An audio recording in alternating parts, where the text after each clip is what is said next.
ನಮಸ್ಕಾರ. ಇವತ್ತಿನ ನಮ್ಮ ಚರ್ಚೆಗೆ ಸ್ವಾಗತ. ಇವತ್ತು ನಾವು ಕಿಚ್ಚ ಸುದೀಪ್ ಅವರ ಹೊಸ ಸಿನಿಮಾ ಮಾರ್ಕ್ ಬಗ್ಗೆ ಮಾತಾಡೋಣ ಅಂತ ಇದೀವಿ. ಸದ್ಯಕ್ಕೆ ಇದ್ರ ಬಗ್ಗೆನೇ ಅಲ್ವಾ ಜಾಸ್ತಿ ಸುದ್ದಿ ಆಗ್ತಿರೋದು.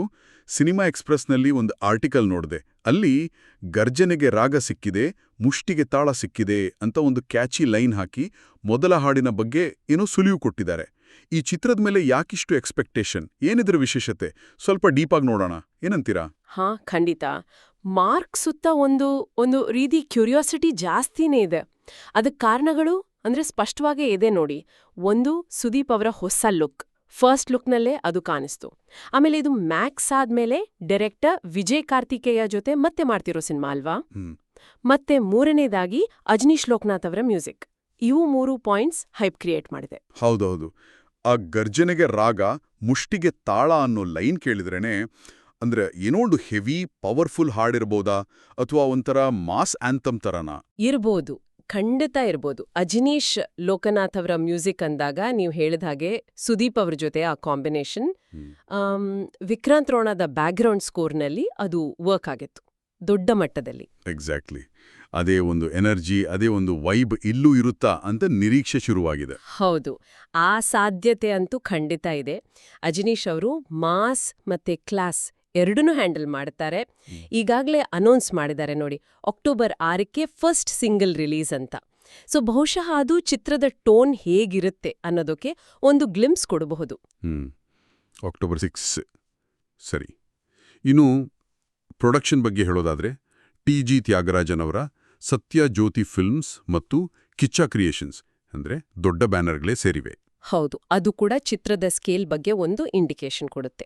ದೊಡ್ಡ ಮಟ್ಟದ ನಿರ್ಮಾಣ ಇದು. ಈಗ ನಿರ್ದೇಶಕ ವಿಜಯ್ ಕಾರ್ತಿಕೇಯ ಮತ್ತು ಸುದೀಪ್ ಅವರ ಕಾಂಬೋ ಬಗ್ಗೆ ಮಾತಾಡೋದಾದ್ರೆ ಮ್ಯಾಕ್ಸ್ ಸಿನಿಮಾ ಬಗ್ಗೆ ಸ್ವಲ್ಪ ಮಿಶ್ರ ಪ್ರತಿಕ್ರಿಯೆ ಇತ್ತು ಅಲ್ವಾ? ಬಾಕ್ಸ್ ಆಫೀಸ್ನಲ್ಲಿ ಓಕೆ, ಆದರೆ ಕ್ರಿಟಿಕಲಿ. ಹೌದು, ಕೆಲವರಿಂದ ಮಿಶ್ರ ಪ್ರತಿಕ್ರಿಯೆ ಬಂದಿತ್ತು ನಿಜ. ಈಗ ಅದೇ ಜೋಡಿ ಮತ್ತೆ ಬರ್ತಿದೆ ಅಂದಾಗ ಪ್ರೇಕ್ಷಕರಿಗೆ ಆ ಹಿಂದಿನ ಚಿತ್ರ ನೆನಪಿರುತ್ತೆ. ಅದೇ. ಸೊ ಈ ಸಲ ಏನಾದರೂ ಡಿಫ್ರೆಂಟ್ ಆಗಿ ಮಾಡ್ತಾರಾ ಅಥವಾ ಅದೇ ಸ್ಟೈಲ್ ಕಂಟಿನ್ಯೂ ಆಗುತ್ತಾ? ಅದು ಹೇಳೋದು ಕಷ್ಟ.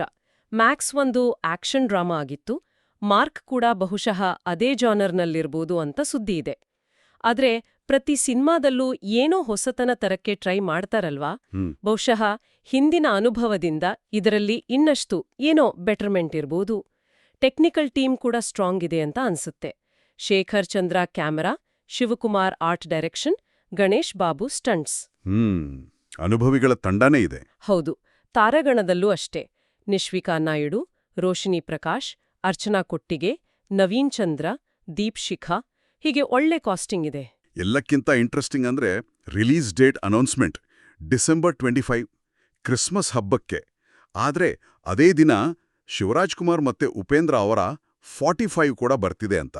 ಇದು ದೊಡ್ಡ ಕ್ಲಾಶ್ ಆಗೋಯ್ತಲ್ವಾ? 100ಕ್ಕೆ 100. ಇದು ಬಹುಶಃ ವರ್ಷದ ಕೊನೆಯಲ್ಲಿ ಇಂಡಸ್ಟ್ರಿಯಲ್ಲಿ ದೊಡ್ಡ ಸದ್ದು ಮಾಡುವ ಬಾಕ್ಸ್ ಆಫೀಸ್ ಫೈಟ್ ಆಗಬಹುದು. ಎರಡೂ ಸಿನಿಮಾಗಳ ಮೇಲೆ ದೊಡ್ಡ ನಿರೀಕ್ಷೆ ಇದೆ, ಎರಡರಲ್ಲೂ ದೊಡ್ಡ ಸ್ಟಾರ್ಸ್. ಪ್ರೇಕ್ಷಕರು ಯಾರ ಕಡೆಗೆ ಹೋಗ್ತಾರೆ ಅಥವಾ ಎರಡೂನೂ ನೋಡ್ತಾರಾ?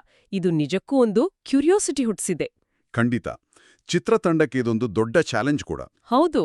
ಹಾಗಾದ್ರೆ ಮಾರ್ಕ್ ಚಿತ್ರದ ಬಗ್ಗೆ ಸದ್ಯಕ್ಕೆ ಹೈಲೈಟ್ಸ್ ಅಂದ್ರೆ ಅಕ್ಟೋಬರ್ 6ಕ್ಕೆ first single, Sudeep Vijay Karthikeya Ajaneesh combo, ದೊಡ್ಡ ಪ್ರೊಡಕ್ಷನ್ ಹೌಸ್, ಒಳ್ಳೆ ತರಾಗಣ, ಮತ್ತೆ ಬಹುಮುಖ್ಯವಾಗಿ ಕ್ರಿಸ್ಮಸ್ನಲ್ಲಿ 45 ಜೊತೆಗಿನ ಕ್ಲಾಶ್.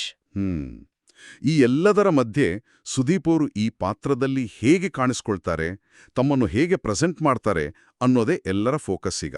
ಹೌದು, ಇಷ್ಟೆಲ್ಲ ನಿರೀಕ್ಷೆಗಳು ಮತ್ತೆ ಆ ದೊಡ್ಡ ಸ್ಪರ್ಧೆ ಇದೆಲ್ಲ ಇಟ್ಕೊಂಡು ನೋಡಿದ್ರೆ ಮಾರ್ಕ್ ಚಿತ್ರದ ಭವಿಷ್ಯವನ್ನ ಯಾವುದು ಡಿಸೈಡ್ ಮಾಡಬಹುದು ಅಂದ್ರೆ ಅದರ ಆಕ್ಷನ್ ಸೀಕ್ವೆನ್ಸ್ಗಳ, ಅಜನೀಶ್ ಅವರ ಮ್ಯೂಸಿಕ್ ಹಿಟ್ಟಾಗೋದಾ ಅಥವಾ ಸುದೀಪ್ ಅವರ ಸ್ಟಾರ್ ಪವರ್ ಮತ್ತು ಆಕ್ಟಿಂಗ್ ಮೇಲೆ ನಿಂತಿದೆಯಾ?